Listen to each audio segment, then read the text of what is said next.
여호와께서 다스리시니 스스로 권위를 입으셨도다. 여호와께서 능력의 옷을 입으시며 띠를 띠셨으므로 세계도 견고히 서서 흔들리지 아니하는도다. 거룩한 새벽의 기도자 여러분, 주의 말씀의 영광 앞에 하늘 찬양이 심령 안에서 샘솟듯 일어날 수 있기를 바랍니다. 오늘 우리가 읽어갈 말씀은 시편 93편이고 위대한 하나님의 왕권 다스리시는 그 통치 주권에 대한 찬양시를 만나보게 됩니다. 우리는 사권이라는 그 배경 안에 포로기를 생각하는 그 절망의 현실, 어쩌면 인생의 벽에 부딪혀서 깊은 수렁 안에 바닥을 살아야만 되는 삶의 현실, 그 앞에 어떻게 그 어둠을 이길 수 있을까?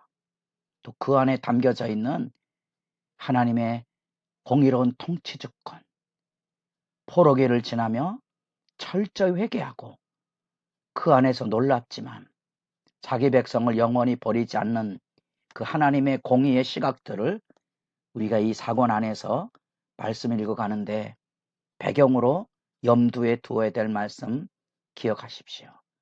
온 세상에 하나님의 주권적인 통치가 있음을 송축하고 찬양하는 놀라운 메시지가 93편에 담겨져 있습니다. 그래서 93편부터 100편까지를 여호와께서 다스리시는 왕권 찬양시라는 분류를 해볼 수도 있습니다. 우리 민족 정서에게 우리 신앙 체계 안에는 별로 익숙하지 않은 주제입니다. 우리는 하나님을 찬양하고 기뻐하고 즐거워하는 일에 그렇게 익숙하지 않습니다. 왜냐하면 이런 하나님이 주시는 삼선은 은혜를 표현할 그런 정서 개발이 교회 내 별로 없었기 때문에 그렇습니다. 그래서 제가 어제 그 가난과 압제 속에 시달리며 살아야 했던 고단한 민중들이 그 마당극 같은 것에 잔치를 벌이고 그 안에서 자기들의 아픔과 고통을 해소함으로써 누리는 그 자유, 그 기쁨이 우리에게 별로 그렇게 익숙하지 않은 거지요.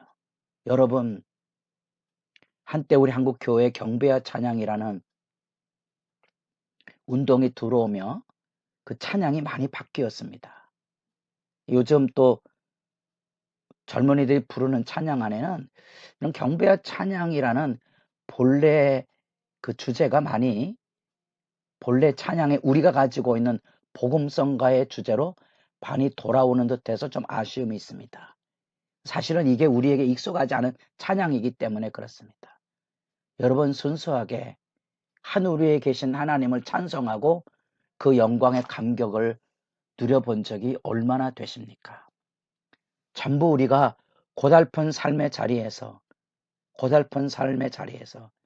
하나님이 여기 오시고 우리를 구원하시고 우리와 함께 하시고 우리에게 그 찾아오시는 우리 얘기로 우리 찬양이 이루어지기보다 지금 93편 같은 것은 우리 여기가 아니고 눈을 들어서 하나님의 영광을 바라보며 부르는 그 영광 송축의 하나님에 대한 신앙 고백과 경이로움이 담겨져 있습니다. 아마도 이런 내용을 설교를 하거나 찬양하게 되면 저 사람은 무슨 뜬구름 잡는 사람인가 하고 그렇게 왜곡될 성향이 굉장히 많이 있습니다. 안 그렇습니까? 여러분들은 무지개를 바라보며 가슴이 설레서 행복해진 적 있으십니까? 얼마나? 그래서 고단한 하루를 잊어버리고 주님 앞에 행복한 여운을 가지고 살아 보신 적이 있습니까? 그런 관점에서 여기 지금 하나님께서 권위를 입으시고 띠를 띠시고 능력으로 이 만유를 다스리셔 통치하신다는 이 통치 주권의 찬양은 사실 우리 일상에서 만나기 어려운 부분입니다. 제가 자주 거창고등학교를 세웠던 그 신앙의 배경, 그 신앙의 배경 안에 그 사람을 움직였던 그 놀라운 경이로움, 그 지방에서 기독교 사학 이념을 가지고 학생들을 교육하고자 하는 거창한 꿈이 얼마나 고단한 현실 속에 부딪혔겠습니까? 그 안에서 그를 움직였던 저녁 노을의 찬란한 앞에 인간이 얼마나 하찮은 존재인가를 절규하고 엎드러졌던 그 전영창 장로의 경이로움을 제가 자주 소개한 적이 있습니다. 여러분, 하나님의 위대하심을 믿고 사십니까? 그 영광에 가슴이 설레해 본 적이 있습니까? 우린 너무나 우리의 현실 앞에 이 찐눌려 지내느라고 위대한 찬양을 부르지 못하는 닫혀진 모습이 몹시 아픕니다. 더구나 우리 젊은이들이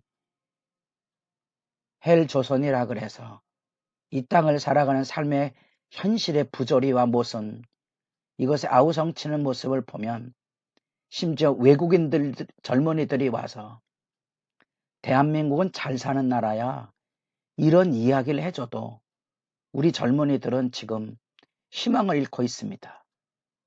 왜 희망을 잃고 있습니까? 왜 기가 죽어 있습니까?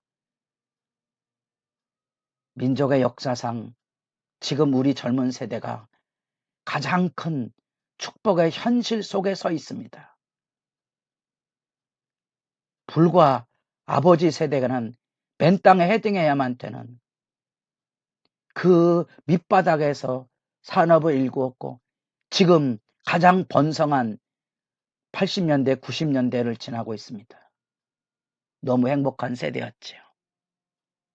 더 많은 도전과 열정을 가지고 살아야 될 우리 젊은이들이 닫혀지는 모습은 아프고요.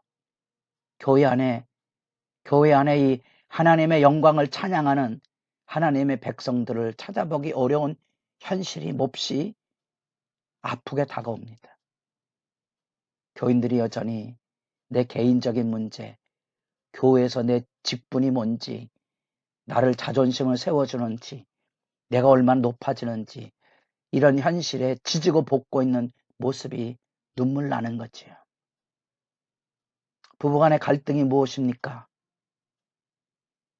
그 갈등의 고는 얼마나 잘 먹고 잘 살려고 그런 것 가지고 다툽니까? 이것이 그리스도인들을 비참하게 만드는 거지요. 그 마음에 찌그러짐에 있는 사람들은 여러분 93편이 읽으시겠습니까? 다시 쉬운 성경으로 여러분의 언어로 93편을 표현해 보십시오.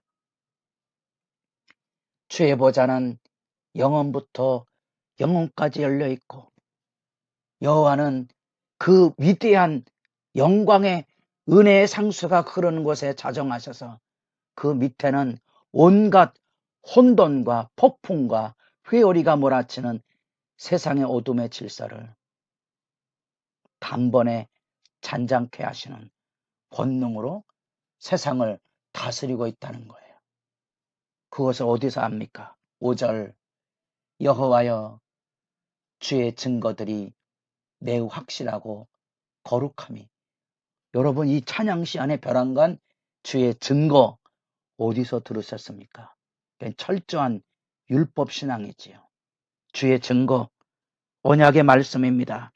여러분들이 시편 19편에서 절절히 들었던 그 하나님의 언약이고 그 언약의 핵심이고 이 증거를 우리가 전하고 가르쳐야 되는 거예요.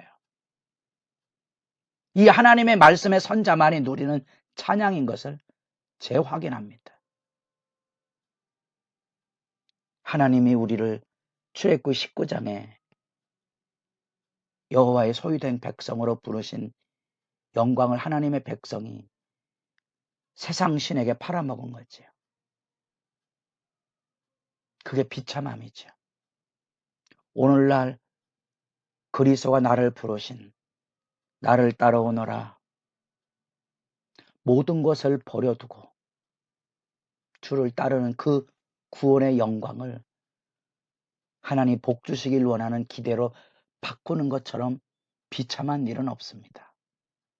이 우주적인 질서의 경이로움과 영원 무궁한 하나님의 여기 계심에 실제는 여기 언약의 증거에 있습니다. 주의 말씀의 법이 내 안에 있을 때 이 좁은 소견 속에 이 하나님의 영광이 그 비쳐 들어오는 그 장엄한 장면이 여러분의 마음 안에 이 새벽을 복되게 할 수 있기를 진실로 소망합니다. 그 소망이 뭡니까? 내가 하나님의 아들인 겁니다. 잊지 마십시오. 철학에 무너져가는 현실, 다른 뭐 별로 배운 것도 없고요. 뭐 교회 큰 봉사도 못하고요. 헌금도 못하고 여러분 찌그러지지 마십시오. 십자가를 통해 나를 부르시고요. 나를 복되게 하셨습니다. 여러분 복되게 삽시다. 가진 거 없어도 배운 거 없어도 하나님 내게 주신 은혜에 고맙고 감사하고 기쁨으로 드리고 섬기며 즐거워하는 그 삶. 여러분 하나님이 저 하늘과 땅에 실제적인 통치와 영광을 가지고 다스리고 있는 영광을 보십시오. 제가 아는 가난한 권사님이 딸 집에 그것도 방 한 칸 제대로 얻지 못해서 가락에서 지내는 아주 아픈 현실인데 딸 집에 얹혀 살지만 그 권사님 늘 만나면 제게 그 인사를 했습니다. 우리 아버지는 부자입니다. 우리 아버지는 부자입니다. 그게 가슴 애리게 늘 제게 기억이 되고 있습니다. 여러분 하나님 나라의 영광으로 충만하십니까? 그 은총을 여러분 다시 짚어보시고 우리의 삶의 자리를 풍요롭고 위대하게 하시는 하나님의 임재를 만끽하는 기도 시간을 누릴 수 있기를 바랍니다.